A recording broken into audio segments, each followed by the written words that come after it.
We, as Americans, have the capacity now, as we've had in the past, to do whatever needs to be done to preserve this last and greatest bastion of freedom. The federal government is the only entity left with the resources to jolt our economy back into life. He's a real nowhere man, sitting in his nowhere land, making all his nowhere plans for everybody. Boy, isn't that a contrast between two presidents? Are you there? Yeah, I agree. All right, how you doing? I'm doing well, and how are you today? I'm all right. This is Chris Marola, redmomentum.com, Red Momentum Strategies. What are we going to strategize about today, Chris? Well, I found 3 or 4 articles that kind of touch on the same topic, and I found it to be pretty interesting. First is from the American Spectator, and in it mentions that the Obamacare HHS mandate has been struck down in federal court, which is interesting because it went into effect yesterday, August 1st. This, of course, is the mandate that HHS, through Kathleen Sebelius... Health and Human Services. Go ahead. Yes, correct. Health and Human Services, or HHS, is mandating that religious organizations pay for things that violate their conscience and their religious beliefs. A clear and blatant violation of their First Amendment liberties. And those things that they're paying for, abortions, sterilizations, contraceptions, and so on. Now, what we're seeing is the evangelicals are teaming up with the Catholics. They don't necessarily always agree on the contraception because most Protestants don't think contraception is wrong, where the Catholic Church does, but they do agree on the abortion and the sterilization and so on, because that's all part of the Obamacare, bill through HHS, is to force taxpayers to pay for those things against their will. Actually, and that went into effect yesterday. Yes, yeah, right. That's exactly what I was saying. Yeah, on August. Well, that reminds me, Joey. I brought you a box of condoms, so no, that's part of it right now. Free condoms. Well, you know what? I just thought of something. Maybe that's why Obama's teaming up with Bill Clinton. Oh, that's a good one. Because now he's mandating your use of birth control and everything else. So check this out. There was a federal judge, senior judge, John Kane of the U.S. District Court of Colorado, who said, no, you can't force religious organizations to pay for these types of things. He sided with the religious organizations. Well, all right, but I'm going to join in with you. I mean, just set the religious organizations aside. Who is the federal government to tell a private employer that I got to bring Joey a box of condoms tomorrow? Well, here's what I'm saying. If religious organizations can opt out, can they?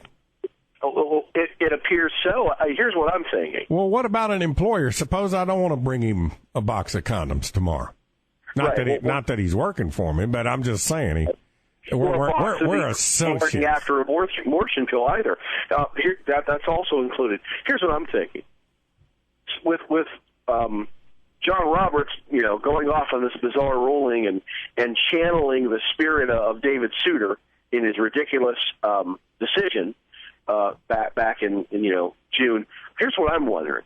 I'm wondering if this goes all the way to the Supreme Court, if he doesn't finally rule the right way and say, this violates the First Amendment, and if that doesn't open the door for other people to opt out of Obamacare. Because after all, we should be able to say, no thanks, I don't want to participate in this.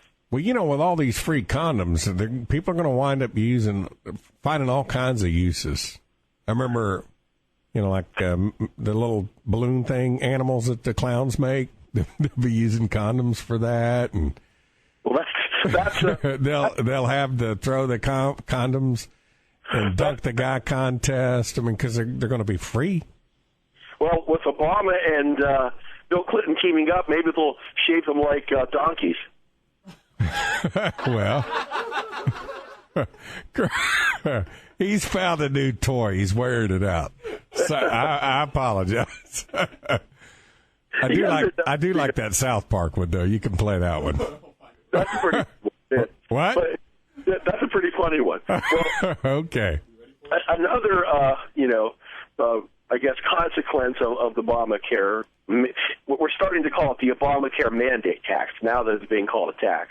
Another consequence, besides stifling the freedom of religious expression, besides imposing on religious organizations, and besides, as you said, bringing Bill Clinton into the mix with all the condom jokes, another consequence is that it's causing small businesses to eliminate jobs because they just can't afford to pay the mandate tax, so they're laying people off.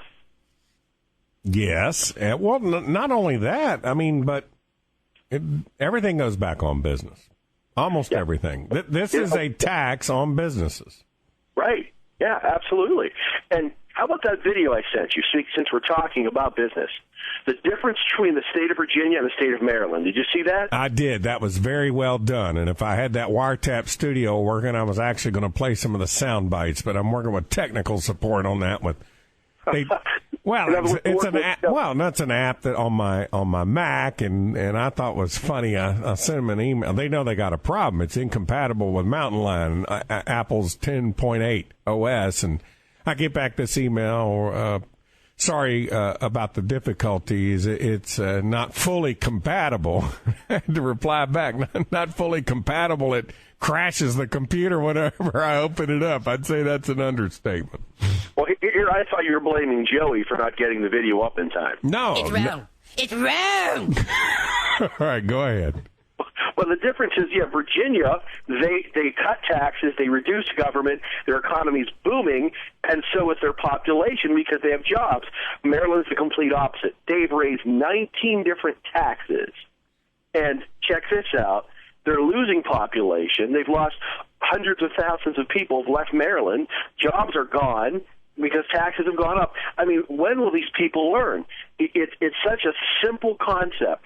Think of money in a capitalistic system as if it were gasoline in your car tank. The more gasoline in your tank, the farther your car can drive. But if you take gasoline out of your car, you can't drive as far. Well, that's what happens when we tax and regulate business. It's like taking gas out of the engine. You're taking cash out of the system and out of the market. So when there's less cash, so when the money dries up, your business can't go as far. You know, Canada did all this 10 years ago, and they're kicking our little fannies. The Germans did that about 10 years ago. They're the strongest economy in Europe. The thing that Iceland did is they told their banks, hey, we're not bailing you out. Now they're booming. But yes, I think all these politicians, they are victims of their education.